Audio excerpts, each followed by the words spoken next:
Y vamos a iniciar con este texto para que más o menos ustedes se den cuenta de qué se va a tratar el tema del día de hoy. Gálatas 5:13 dice, porque vosotros, hermanos, le está hablando Pablo a los creyentes de Galacia.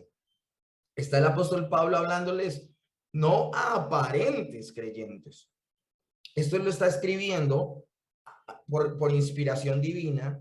Él se lo está hablando a verdaderos creyentes. Por eso los llama con toda seguridad, porque vosotros, hermanos, a libertad fuisteis llamados.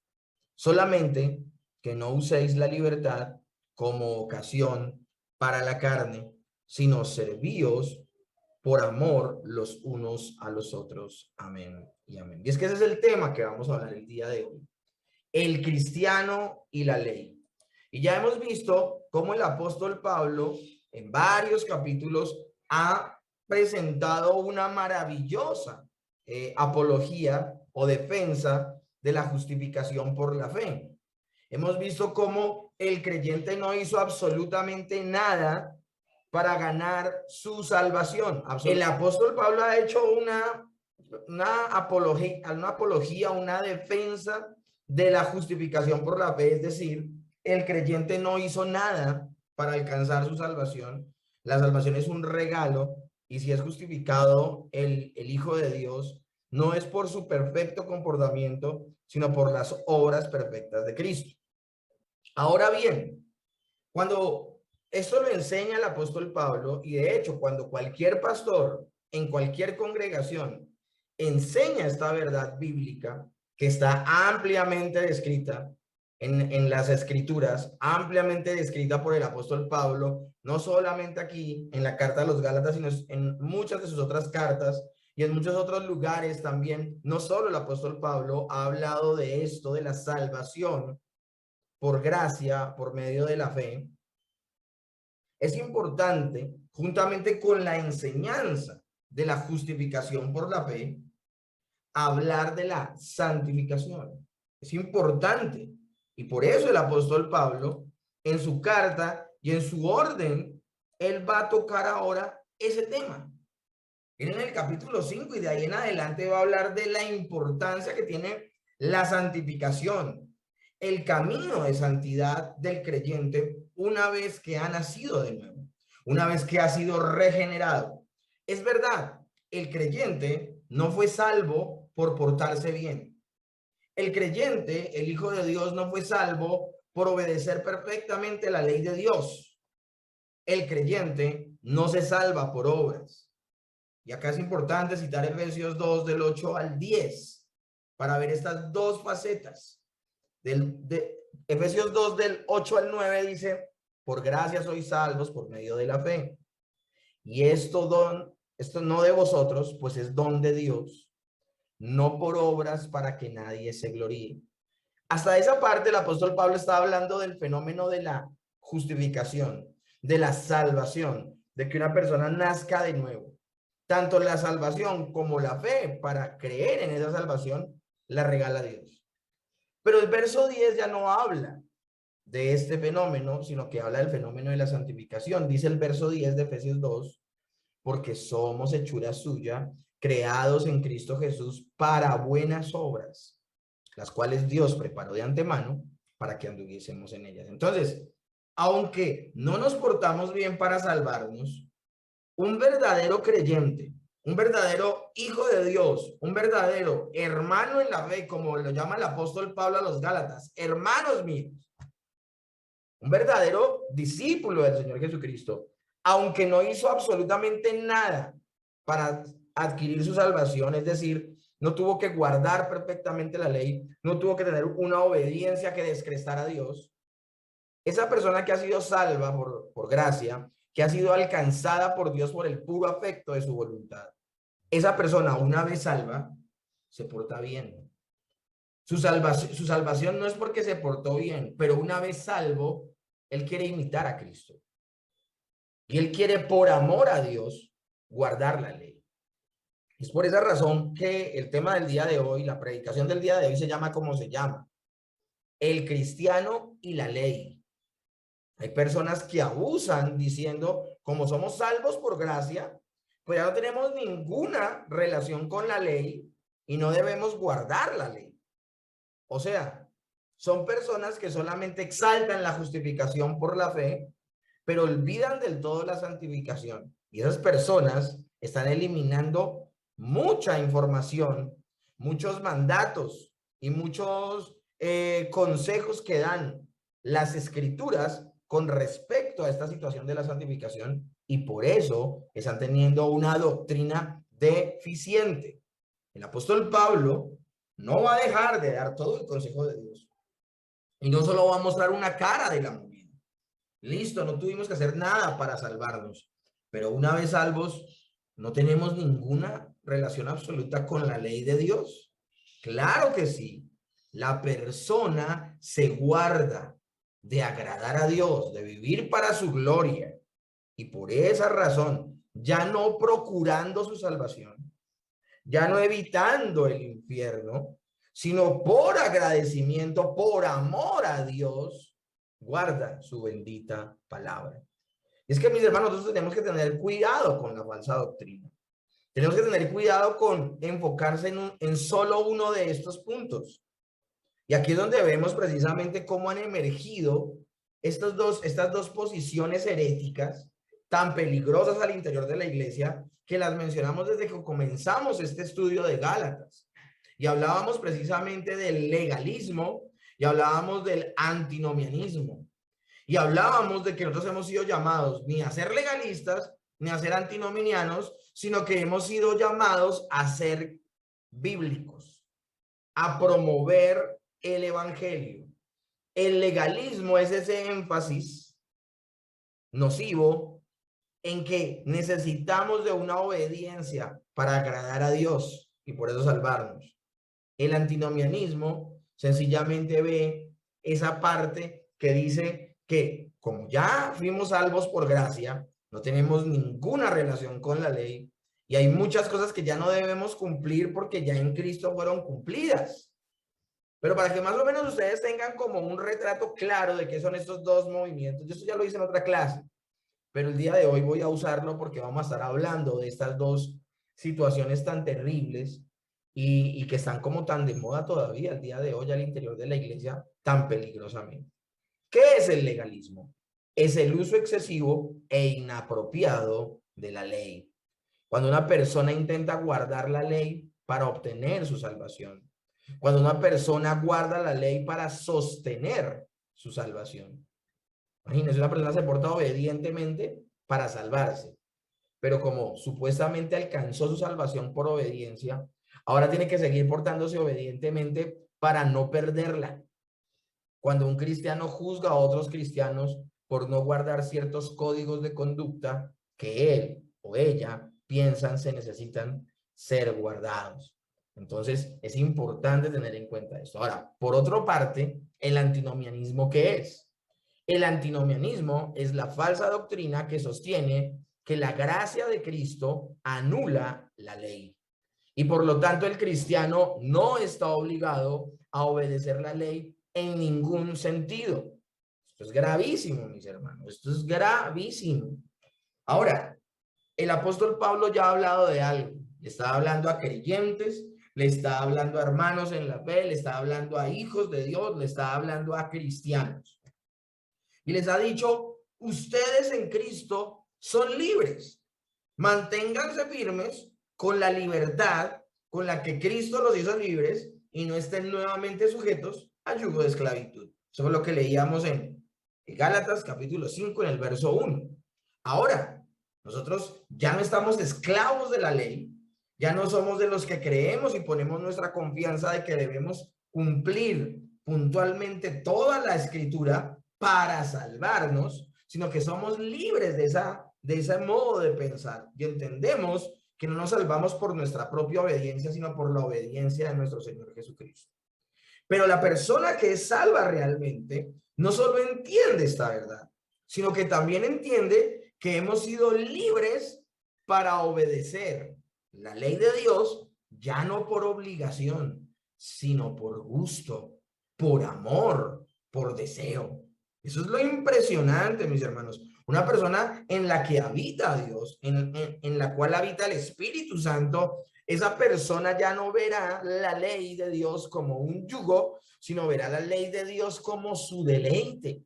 Y para él será un gozo, para él, para ella, para el regenerado, para la persona que nació de nuevo, será un gusto y de ahí en adelante vivirá su vida para la gloria de Dios. Es muy diferente gozarte tu santificación sabiéndote salvo y te gozas tu proceso de santificación porque amas a Dios y no quieres fallarle a tu Padre Celestial. Muy diferente a sentir la opresión de tener que cumplir la ley para salvarte, para obtener la salvación. No, son dos posiciones muy distintas, mis hermanos. Y lastimosamente, cuando hablamos de estos temas, hay incautos, hay personas que no conocen la Escritura y se dejan engañar por personas. Por una parte, el apóstol Pablo nos ha hablado de los judaizantes, que querían precisamente llevar ese legalismo a las más altas condiciones de obediencia y donde le decían a las personas que era necesario añadirle a la obra de Cristo cosas. Listo, creen en Jesús, son salvos solo si se circuncidan. Sí, listo, Jesús murió y era importante en el plan de salvación, pero si no se circuncidan, no son realmente salvos. Si no guardan esto, aquello y lo otro, no son realmente salvos. Eso es añadirle al evangelio. Pero que una persona venga y diga, no, es que Cristo, mira cómo hacen. Los legalistas de alguna manera menosprecian la obra de Cristo y piensan que está incompleta. Pero por otro lado, los antinominianos lo que dicen es, como Cristo ya hizo todo, también vivió una vida santa para ti y tú ya no tienes necesidad en absoluto de guardar la ley. Él no solamente te representó en su muerte, él no solamente te representó en el castigo que tenía que pagar por el pecado, sino aún vivió la vida santa que tú debías vivir. Entonces ya tranquilo, guarda, tranquilo. Y esta enseñanza lo que hace, escúchenme bien, es quitarle, es cercenarle. Escúchenme bien, ya no le añade como los legalistas, que añaden como los judaizantes, añaden cosas que hay que hacerle a la obra, sino que a estos le quitan. ¿Y qué le están quitando? Le están quitando el hecho de que el creyente no tiene necesidad de vivir para el Señor. Y eso es una completa contradicción, mis hermanos. Es una completa contradicción decir que una persona, porque es salva por gracia, ya no tiene que agradar a Dios con su estilo de vida. Es una completa contradicción, porque sería seguir viviendo en yugo de esclavitud. ¿Esclavitud de qué? Del pecado. Una persona que realmente ha nacido de nuevo, una persona que realmente ha sido alcanzada por el Señor, es una persona que cambia su estilo de vida. Es una persona que sigue completamente igual. ¿Cómo le quitamos ese elemento tan importante a la conversión? La fe, el arrepentimiento, el cambio de vida, el crecer, el ser como Cristo. Entonces, mis hermanos, es tan importante en el libro de Gálatas la ley y la gracia y no sacar a ninguna de estas de su verdad escritural, de su verdad bíblica. No llevar a unas dimensiones nada que ver la ley, pero tampoco llevar a unas dimensiones nada que ver a la gracia. ¿Cuántas mentiras se han dicho en nombre de la ley? ¿Cuántas mentiras se han dicho en nombre de la gracia? Cuando una y otra están completamente comprometidas en el evangelio. O sea, el evangelio cuenta con la ley y con la gracia. Y esto es importante que lo tengamos muy en cuenta. Por eso nuevamente repito el título de la clase del día de hoy del sermón. El día de hoy estamos hablando sobre el cristiano y la ley. Aquella persona salva, aquella persona que ha nacido de nuevo, ¿cómo se relaciona entonces con la ley? Ahora, ¿por qué hay problemas, mis hermanos, con estas enseñanzas de la ley y de la gracia? Muchas personas al día de hoy, en su afán de llenar iglesias, o que no se les desocupen las iglesias, están cayendo en estos dos excesos, en estas dos mentiras, en estas dos malas interpretaciones de la palabra de Dios y de estos fenómenos que suceden al interior de la iglesia, como es la ley y la gracia. Entonces, hay personas que en su afán de retener las personas en la iglesia, o caen en uno o caen en otro exceso. Y uno de los excesos es andar diciéndole a la persona todo el tiempo, no haga, no haga, no haga, no haga. Estarle legislando, estándole vigilando, meterle un miedo de que en cualquier momento, por una decisión que esa persona pueda tomar, puede perder su salvación. Como las personas alcanzaron su salvación por medio de su obediencia, por medio de su desobediencia la pueden perder. Es lo que predican ellos. Ya nos hemos dado cuenta que eso no tiene ningún asidero escritural. Las personas no alcanzamos la salvación por mérito. Es un regalo divino.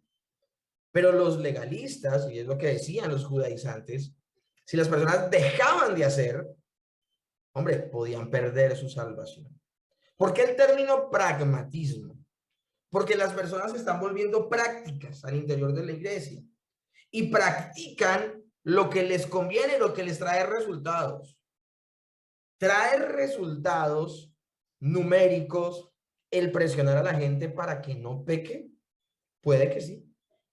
Puede que sí, ustedes vean sillas llenas, personas que van cada 8 días, pero lamentablemente esas personas están realmente viviendo una vida que agrada a Dios, o no serán personas que están terminando es por agradar a sus líderes y a otras personas menos a Dios. Personas que saben en su interior que tienen unas luchas terribles con el pecado porque no han nacido de nuevo. Porque es que una persona que se lleva la gloria en su nuevo nacimiento y dice es que es mi obediencia la que me llevó a salvarme, ahí no le está dando la gloria a Dios. Esa persona no es una verdadera, eso no es un verdadero creyente. Una persona que deposita su confianza en su comportamiento para salvarse está perdida. Una persona que está perdida. Y si está perdida y no está actuando el Espíritu Santo en su vida, pues cuán doloroso y cuán costoso será para esa persona dejar de hacer cosas. Hay personas que han dejado de fumar, que han dejado de tomar, que han dejado de hacer muchos hábitos incorrectos, mundanos, se les llama, y que no han nacido de nuevo, y que viven una vida miserables, porque piensan que es su esfuerzo, viven con la zozobra, con la tristeza de no ver la obra de Dios en sus vidas. Algunos se han entregado a una vida doble, donde muestran una apariencia de piedad en la iglesia y en su casa o en otros espacios sencillamente son repaganos y remundanos. Ese es uno de los caminos pragmáticos en cuanto a presionar a las personas para que se guarden en santidad y no pierdan la salvación o en principio la adquieran. Muchas personas, yo me he encontrado con muchas personas que me dicen es que yo no voy a la iglesia porque en la iglesia me prohíben y me toca dejar esto, aquello y lo otro, y la gente tiene muy asociado a tener que hacer cosas para salvarse, salvación por obras, pero también a tener que hacer cosas para conservar su salvación porque en cualquier momento se puede perder. Una completa herejía. Bueno, hay iglesias que se llenan con el tipo de pensamiento. Lo tremendo es que el Señor sí sabe qué personas realmente en ese grupo son salvos y quiénes no. Eso que solo puede ver el Señor los dejaría asombrados. Muy pocas personas realmente naciendo de nuevo y un gran número de personas perdiéndose por no conocer el verdadero evangelio. Por otro lado, tenemos otra clase de pragmatismo, que es el pragmatismo de, con el deseo de llenar la iglesia, pues no le pongamos a la gente tanta carga y sencillamente nunca le hablemos de pecado, nunca le hablemos de arrepentimiento, ya Jesús murió por ti, solamente tienes que recibirlo en tu corazón. Una posición muy facilista. Y hágale, o sea, tranquilo, eso que anda con cargas y que de arrepentimiento y que pecado, no, mejor llamemos al sermón en lugar de sermón conferencia, en lugar de arrepentimiento hablemos de reflexión, en lugar de pecado digamos error, en lugar de culto llamémoslo celebración, fiesta, hagamos conciertos, hagamos X, hagamos Y, para que la gente se sienta cómoda. No la confrontemos con su pecado, porque ay, eso es complicarnos la vida, de pronto se terminan yendo, nos dejan de ofrendar. Y miren, se cae en un antinomianismo, donde lo único que tienes que hacer es creer en Jesús y ya no tienes ninguna relación con la ley. O sea, no te preocupes por eso, el Señor murió por ti. Pero nunca se habla de arrepentimiento, nunca se habla de que opera el Espíritu Santo en nuestra vida y que el Espíritu Santo nos va a dar convicción de pecado, de justicia, de juicio y comenzará una obra de perfección en nuestras vidas. No se habla de eso. Dos posiciones muy diferentes, pero que llevan a lo mismo, y es a un pragmatismo. Hago lo que me conviene, hago lo necesario. O sea, el fin justifica los medios porque el objetivo es llenar la iglesia. ¿Cuándo la Escritura ha dicho que el objetivo de una iglesia es llenarla? ¿Dónde en la Escritura dice? La gente cita por sus frutos lo conoceréis. Bueno, lean bien el pasaje. El pasaje de por sus frutos los conoceréis habla del carácter de la persona, no el número de la iglesia, porque citan hasta mal esos pasajes. Es un problema el que tenemos aquí entre manos entonces. Y como el apóstol Pablo es un muy buen pastor va a enseñar todo el consejo de Dios. Aquí en particular en el libro de Gálatas, todo el consejo de Dios en cuanto a la salvación. ¿Hago mal yo como pastor solo enfocarme en mostrar la salvación como un regalo y no mostrarle a las personas que una vez salvas deben vivir para la gloria de Dios en santidad? Como también hago mal en decirles a las personas que el Señor te salvó, que Él murió por ti, pero ahora de aquí en adelante eres tú el que cuidas tu salvación porque en cualquier momento la puedes perder. O sea, un pastor que no enseña completo el consejo de Dios ya está distorsionando la escritura, ya la está cambiando, ya la está segmentando y ya está creando un nuevo evangelio y un falso evangelio más bien. Eso de nuevo suena como a novedad y a las personas la novedad les suena como bien. Y miren, la novedad es lo más terrible que le ha podido pasar a la iglesia, porque cada vez que alguien quiso hablar de doctrina nueva, la embarró. El mismo discurso lo tuvo Moisés, los profetas y los apóstoles. Fueron monotemáticos, todo comenzaba y terminaba en Cristo. Si alguien viene con una novedad es terrible, mis hermanos. Y aquí, ¿cuál es la verdad, mis hermanos? La verdad es que una persona se salva sin haber hecho nada, por gracia. Pero una vez salva, se le dota, se le da la capacidad de vivir en santidad, de vivir para la gloria de Dios. Una persona salva, una persona que está unida a Cristo, que está unida a la vid, el carácter de Cristo correrá por su vida y por eso llevará fruto. Esto es impresionante, esto es interesante. La Biblia dice, apartados de mí, nada podéis hacer. Juan 15, cuando el Señor habla de la vida. Y él dice, todo pámpano que en mí esté, debe llevar fruto. Y si lleva fruto, será limpiado para que lleve más fruto. Y si no lleva fruto, será arrancado. Eso quiere decir, el Señor lo que quería decir con este texto, es que hay evidencias de que una persona ha nacido de nuevo.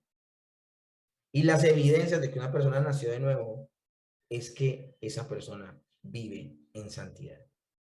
Una persona que dice que ha vivido, que ha nacido de nuevo, pero vive completamente igual a como vivía antes de conocer al Señor Jesús, está mintiendo. No hay vida espiritual en esa persona.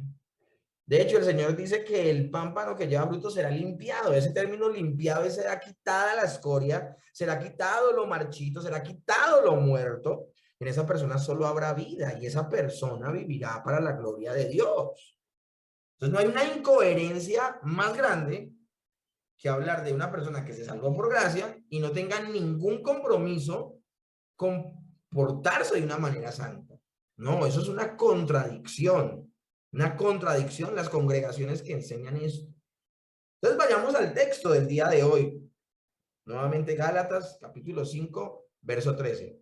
Porque vosotros, hermanos, a libertad fuiste llamados. Lo primero que vamos a meditar. Y yo ya había hablado de esto con ustedes en otro sermón. La libertad que nos ha dado Cristo es una libertad muy amplia. Hemos sido en principio libres de la culpa que produce el pecado. Es decir, Un verdadero creyente ya no siente culpa. Dice Romanos 6:18, y libertados del pecado, viniste a ser siervos de la justicia. Mis hermanos, nosotros vivíamos como esclavos del pecado y de la maldad. Ahora somos siervos, somos esclavos, somos doulos de Cristo. Y vivimos en función de vivir como el Señor Jesús vivió. Pero también la libertad incluye ser libres de una conciencia que nos acusa. Dice Hebreos 10:22, acerquémonos con corazón sincero, en plena certidumbre de fe, purificados los corazones de mala conciencia y lavados los cuerpos con agua pura. Mis hermanos, no es un secreto que nosotros como creyentes en algún momento podemos llegar a volver a pecar, podemos volver a pecar en algún momento. Ahora, ese pecado será para nosotros tan incómodo, tan doloroso, tan triste, que uno, tendremos toda la seguridad de que el Señor nos perdone.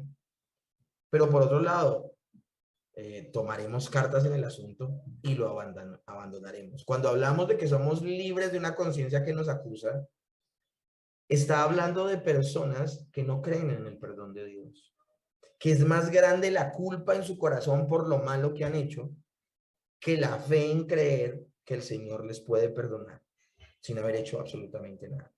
Esa es una libertad impresionante y muy bella que tiene el creyente. O también hay una libertad porque somos libres de la ira de Dios. La ira de Dios está sobre aquellos que son sus enemigos. Y por eso la Escritura dice en Romanos 5:1, justificados pues por la fe, tenemos paz para con Dios por medio de nuestro Señor Jesucristo. Ya Dios no es nuestro enemigo, Dios es nuestro Padre.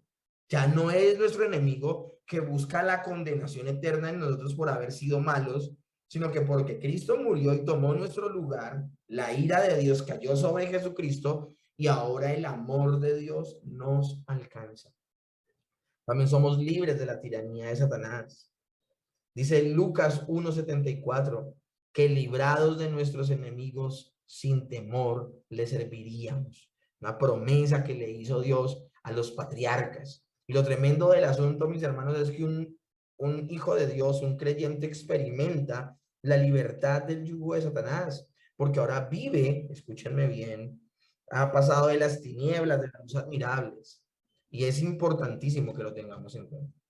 Y también fuimos libres de las imposiciones de este mundo, porque todo lo que es nacido de Dios vence al mundo. Y esta es la victoria que ha vencido al mundo, nuestra fe. Es importantísimo, mis hermanos, entonces que lo tengamos en cuenta y nunca lo olvidemos. Ahora, yo les hablaba de algo y les hablaba de que cuando la Biblia dice que fuimos libres y que nos mantengamos esa libertad con la que fuimos hechos libres, el término libertad, la libertad con la que hemos sido libres, ese texto significa que la libertad es tanto el medio como el fin de la vida cristiana. Fuimos libres para ser libres. Escuchen esto. Cuando hablamos de que la libertad es tanto el medio como el fin de la vida cristiana, lo que estamos queriendo decir es que Jesucristo nos libertó para ser libres. El Señor vino y destruyó el yugo que teníamos de esclavitud. Y ahora de que somos libres para obedecer. Eso es importante, el para qué el Señor nos hizo libres. Cuando estamos unidos a Cristo, hemos sido liberados del pecado y de la maldad. Pero esa libertad lo que significa es capacitación. Significa que hemos sido dotados. Eso es lo que significa esa libertad. Dios nos ha dado la capacidad de vivir en santidad.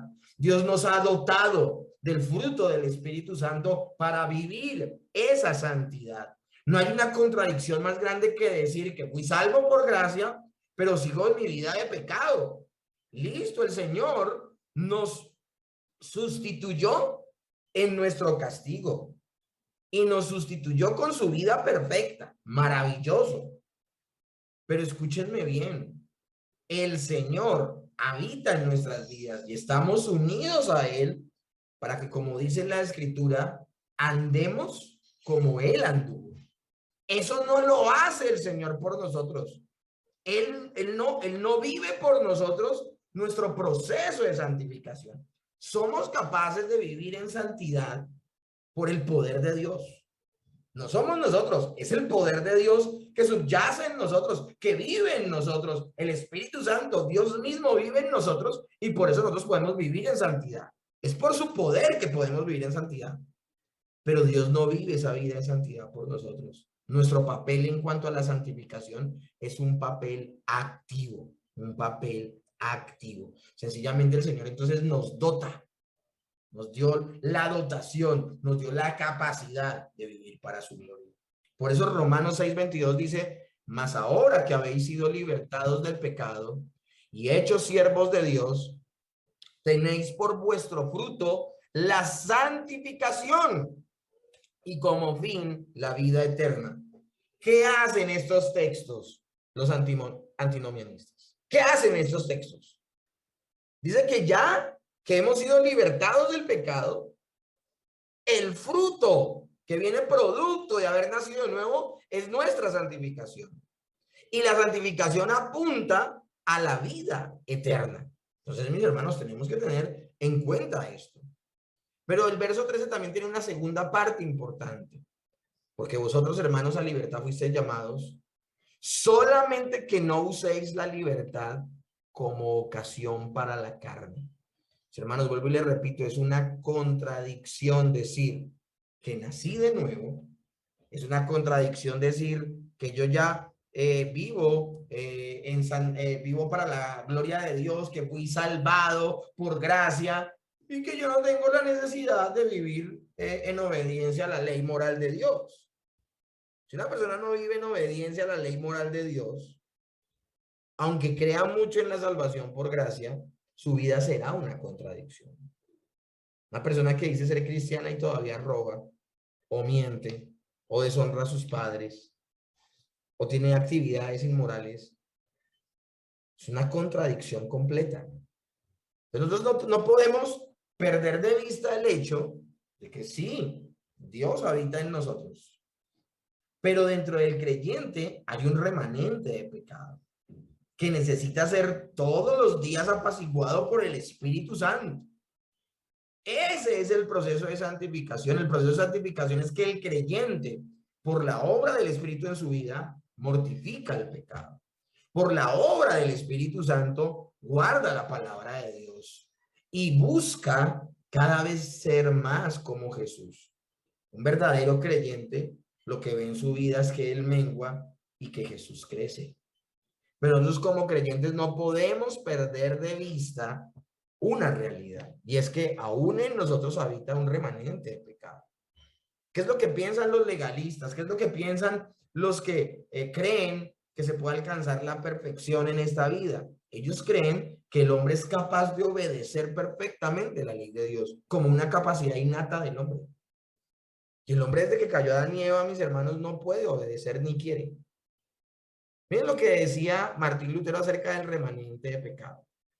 Pensé que el viejo hombre había muerto en las aguas del bautismo, pero descubrí que el infeliz sabía nadar. Ahora tengo que matarlo todos los días. Y ese matarlo todos los días, lo que significa, mis hermanos, es el proceso de santificación, la mortificación del pecado. Una persona que no ha nacido de nuevo no puede mortificar el pecado, lo que va a hacer es alimentarlo, excusarlo como lo hacen los antinomianistas, excusar su mal comportamiento. Y es que, mis hermanos, siempre los falsos profetas y los falsos maestros o harán un énfasis de verdad al niño corrosivo, herético, a cumplir la ley, o si no pierdes la salvación, o también un énfasis corrosivo, destructivo, herético, a que la descuides completamente la ley. Dos exageraciones que nacen de una misma situación, una mala interpretación de las escrituras. Dice Primera de Pedro 2 del 15 al 16, porque esta es la voluntad de Dios, que haciendo bien hagáis callar la ignorancia de los hombres insensatos, como libres, pero no como los que tienen libertad como pretexto para hacer lo malo, sino como siervos de Dios. Y hermanos, si nos vamos a comportar verdaderamente como personas libres, la persona libre en Cristo no es la que hace lo que quiere yendo en contra de la ley de Dios, sino una persona que ya no es presa del pecado y de la maldad, sino que cuenta con la libertad para obedecer voluntariamente a Dios. Lo tomemos entonces como excusa eso. Y lo que pasa, mis hermanos, es que lo que está sucediendo al día de hoy con estos dos movimientos y estas dos herejías es gravísimo, mis hermanos. Voy a traer algunos pensamientos que derivan de los antinomianistas. Los antinomianistas dicen, bueno, el Señor ya murió por mí, y como Él ya murió por mí y yo creo en Él y fui salvo por gracia, pues mis hermanos, yo solo me arrepiento, es necesario con arrepentirme de mis pecados solo una vez, porque el Señor Jesús murió en la cruz y me perdonó mis pecados pasados, presentes y futuros. Entonces yo solamente tengo que, en un momento, cuando nazco de nuevo, yo le pido y digo, Señor, me arrepiento de mis pecados, el Señor me perdona, me salva. Solo es necesario una vez arrepentirme. Esas son las clases de enseñanzas que dan los antinomianistas. Y eso es completamente falso, mis hermanos. Sí es verdad, el Señor en la cruz del Calvario perdonó todos nuestros pecados pasados, presentes y futuros. Pero nosotros sí pecamos en tiempo real. Y en tiempo real debemos detectar en qué hemos pecado y debemos pedirle a Dios que nos perdone o reconocer que nos perdonó en la cruz del Calvario cuando murió, pero que el Señor trabaje en esa debilidad en nosotros para poderla abandonar y de verdad demostrar que somos creyentes. Ese es acto único de arrepentimiento y no volver el arrepentimiento algo de todos los días. Cuando decía Martín Lutero, yo mato al hombre viejo todos los días, lo que está diciendo es todos los días detecto un área en la que Dios debe trabajar en mi vida. Eso significa crecer. Luego de haber nacido de nuevo, crecemos. Esa bonita oportunidad se pierde con estas personas que piensan que solamente una vez se ven a arrepentir y no más. Por obvias razones, entonces solamente una vez piden perdón. Señor, perdóname de todos mis pecados pasados, presentes y futuros, y ya no vuelven a pedir perdón porque ya ellos creen que ya el Señor los perdonó de todo. O sea, las oportunidades que se pierden de santificarse, de crecer espiritualmente, cuando detectamos un pecado en nuestras vidas. O sea, yo llevo 24 años de creyente y son muchas las oportunidades donde he tenido que hacer una reflexión, donde Dios me ha hablado a través de su palabra, donde me ha llevado a reflexionar y donde he tenido que llorar mi pecado y he tenido que volverme de la maldad. Un proceso que va a durarle toda la vida al creyente. No pensemos solamente en ese pecado, las personas que incurren en un pecado, no, hablamos de las personas que, listo, ya Dios trató en un área de su vida, pero ahora va a tratar en otra y en otra y en otra. Esa oportunidad no la van a tener los antinomianos que piensan de esta manera. Una sola vez me arrepiento, una sola vez pido perdón. O sea, el bonito proceso que están perdiendo de vista por algo tan falso como esto. Hay personas que se excusan en no cumplir la ley y por eso ya no se congregan. No van los domingos a la iglesia, no pertenecen a una iglesia local. No, en mi casa puede funcionar una iglesia y cualquier persona puede ofrecer la cena del Señor y cualquier persona puede predicar el evangelio y cualquier persona cualquier persona, mis hermanos. La escritura habla de oficiales de la iglesia, de pastores, de presbíteros, de obispos, de ancianos, llamados por el mismo Señor para cuidar a su grey. ¿Cómo que cualquiera? En esa informalidad están cayendo muchas personas supuestamente porque fueron salvos por gracia. Personas que ven congregarse como una opción y ya no le ven ninguna importancia a pertenecer a una iglesia local, a tener una membresía, y por esa razón descuidan su proceso. Hay personas que dicen, yo no pertenezco a una iglesia local y no le veo problema con eso, soy cristiano, me alimento con lo que veo en internet y ya. Mis hermanos, no hay una cosa tan lejana a la realidad como eso. El Señor ha determinado que el crecimiento del creyente se dé en comunidad. Eso lo podemos ver en las cartas a los Efesios, en la carta a los Corintios. Podemos verla en muchas cartas del apóstol Pablo y de los restos de los apóstoles que escribieron. Podemos darnos cuenta que el Señor determinó que el crecimiento del creyente se diera en una vida en comunidad. Y es que la vida en comunidad, la iglesia, es el cuerpo de Cristo. Es importantísimo, mis hermanos. Entonces debemos tener cuidado con estos dos extremos peligrosos, tanto el legalismo como el antinomianismo. Estas dos exageraciones rompen, quiebran la verdad escritural. Hay gente que dice que el legalismo y el antinomianismo son completamente distintas, de pronto sí en definición, pero no son polos opuestos. Son dos evidencias de un mismo problema: torcer la escritura. Tener una relación incorrecta con la ley de Dios, pensando que a través de ella nos salvamos, o por ser salvos ya no tener ninguna relación con ella. Segunda de Pedro 2:18 habla precisamente de las personas que motivan esta clase de pensamiento. Pues hablando palabras infladas y vanas, seducen con concupiscencias de la carne y disoluciones a los que verdaderamente habían huido de los que viven en error. Les prometen libertad y son ellos mismos esclavos de corrupción, porque el que es vencido de alguno es hecho esclavo del que lo venció. Ciertamente, si habiéndose ellos escapado de las contaminaciones del mundo por el conocimiento del Señor y Salvador Jesucristo, enredándose otra vez en ellas, son vencidos y su postrer estado viene a ser peor que el primero. Está hablando aquí de los falsos maestros que motivan a estas prácticas. En este caso, los falsos maestros que motivan el antinomianismo, que se paran con una erudición supuestamente, obviamente solo los escuchan los que ignoran la escritura, y dicen fácilmente: mira, ya no te desgastes congregándote en una iglesia, ya no es necesario. No te desgastes en cumplir y obedecer los 10 mandamientos porque ya por gracia fuiste salvo. Ya no te desgastes en esto de tener que estudiar las escrituras y comprender el texto. Esos son solamente ideas que envanecen el corazón de las personas. Esas personas que se jactan de esa liberalidad a la hora de enseñar. Mis hermanos sencillamente están demostrando que menosprecian la escritura y la palabra de Dios. Una persona que se pare con descaro y diga que no es necesario que tú vivas en santidad, tiene que pasar por alto muchos textos de la escritura.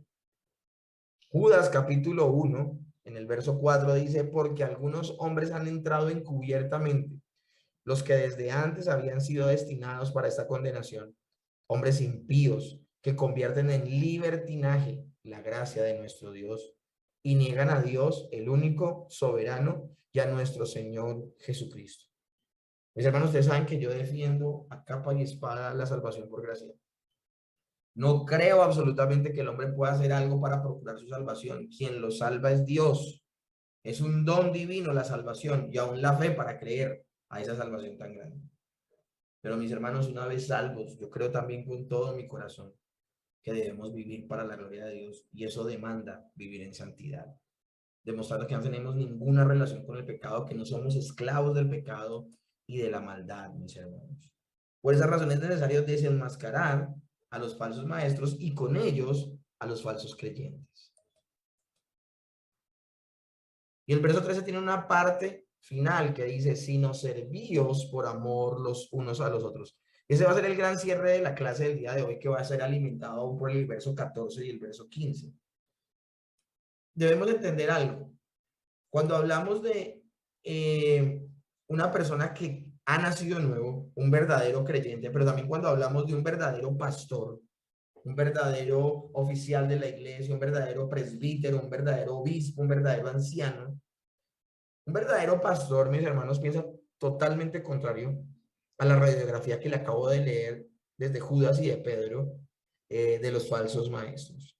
Un falso maestro siempre buscará su bien personal. Le predicará, enseñará, guiará a esas personas solo para usufructuar de ellos algo, sacar convenientemente de ellos algo. Dice en el Antiguo Testamento el profeta que el falso pastor solo va en busca de la lana de la oveja, la carne de la oveja, la leche de la oveja, y no la cuida. Se le parte una pata y la deja morir. Está pendiente de su vientre y no del cuidado del rebaño. El verdadero pastor, mis hermanos, actúa completamente distinto. Eso es lo que exalta la última parte del verso 13 de Gálatas 5. Sino servíos por amor los unos a los otros, mis hermanos. Una persona que verdaderamente ha nacido de nuevo deja ese nocivo énfasis de sí mismo y empieza a mostrar amor por los demás. No le cuesta servirle a los demás, no le cuesta ayudar a los demás, hermanos. Su enfoque ya no es él mismo, su enfoque es Dios, y por eso lo que ha recibido se lo quiere dar a otros hermanos y quiere edificar y quiere ayudar a sus hermanos en la fe. Es por eso que el verso 14 dice, porque toda la ley en esta sola palabra se cumple: amarás a tu prójimo como a ti mismo. Mis hermanos, la ley, los 10 mandamientos, se resumen en: ama a Dios con todo tu ser y a tu prójimo como a ti mismo. Dice el Señor, quien cumple esto, cumplió con la ley y los profetas. Esto se llama la ley del amor. ¿El creyente tiene relación con la ley? Claro que sí. No fue que dejaras de mentir lo que te llevó a la salvación. Fue por gracia. Pero ya que eres salvo y no te costó nada, ahora deja de mentir. Y no lo haces por miedo a perder tu salvación. Lo haces por amor. Porque si tú mientes, lastimas a Dios. Y cuando hablo de lastimarlo, hablo de que a Dios no le agrada. No que nosotros podamos lastimarlo o vulnerarlo a él, sino que tu relación, y quien pierde allí es Dios. Dios no deja de ser Dios. Quien pierde es uno cuando peca contra Dios. No vas a dejar de ser su hijo. Si en verdad eres una persona que nació nuevo, no dejarás de ser su hijo, pero tendrás a un padre enojado contigo porque has pecado. Olvídate que la comunión va a ser la misma. Entonces, como el creyente quiere cuidar su comunión con Dios, no tiene miedo a perderse, sino que él cuida de su comunión con Dios por amor, no miente. Pero no solamente por amor a Dios, sino por amor a su prójimo. No quiere mentirle a su prójimo. No quiere pecar contra su prójimo porque lo que lo motiva es el amor. ¿Qué nos motivaba a nosotros a pecar antes de nacer de nuevo? Era que pensábamos solo en nosotros mismos. El que estaba entronado en el corazón era el ego. Ahora es Dios. Obviamente debe cambiar. Sirviendo por amor a Dios. Miren lo que dice Romanos capítulo 13 al respecto. No debáis a nadie nada, sino el amaros los unos a los otros. Porque el que ama al prójimo ha cumplido la ley. Porque no adulterarás, no matarás, no hurtarás, no dirás falso testimonio, no codiciarás. Y cualquier otro mandamiento en esta sentencia se resume en: ama a tu prójimo como a ti mismo. El amor no hace el mal al prójimo. Así que el cumplimiento de la ley es el amor. ¿Por qué el creyente entonces cumple la ley? No por miedo, no por angustia, no como requisito, lo hace por amor.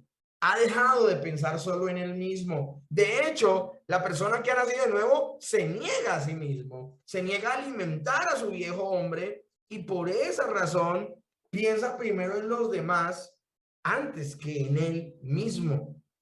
De hecho, Gálatas 5:15, y ese es el gran cierre del día de hoy, hay una contraparte y hay una comparación funesta. Y cuando digo funesta es: mira la belleza de vivir en amor a vivir en ego y en odio. Es funesta no porque esté mal lo que dijo el apóstol Pablo, está muy bien lo que dijo el apóstol Pablo, pero la comparación es brusca, es confrontante, lo que busca es sacudirnos. Vive en amor, ama a tu prójimo como a ti mismo y cumplirás la ley. Pero si os mordéis y os devoráis los unos a los otros, mirad que tampoco os destruyáis los unos a los otros. Mis hermanos, si soy de los que todavía vivo para mí, solo para mí, en mí y por mí, es bueno que te evalúes, es bueno que clames al Señor, que le pidas misericordia. y que Él obre realmente en ti, en tu corazón. El egoísmo, mis hermanos, sencillamente está evidenciando que en el trono del corazón de esa persona aún no está el Señor. Esa es una característica puntual de un falso creyente. Un falso creyente sigue pensando solo en Él, por Él y para Él. Mientras que un verdadero hijo de Dios piensa en Dios, piensa en agradarle y por ello no le hace al prójimo lo que no quiere que le hagan a él. Esto es importantísimo que lo tengamos en cuenta.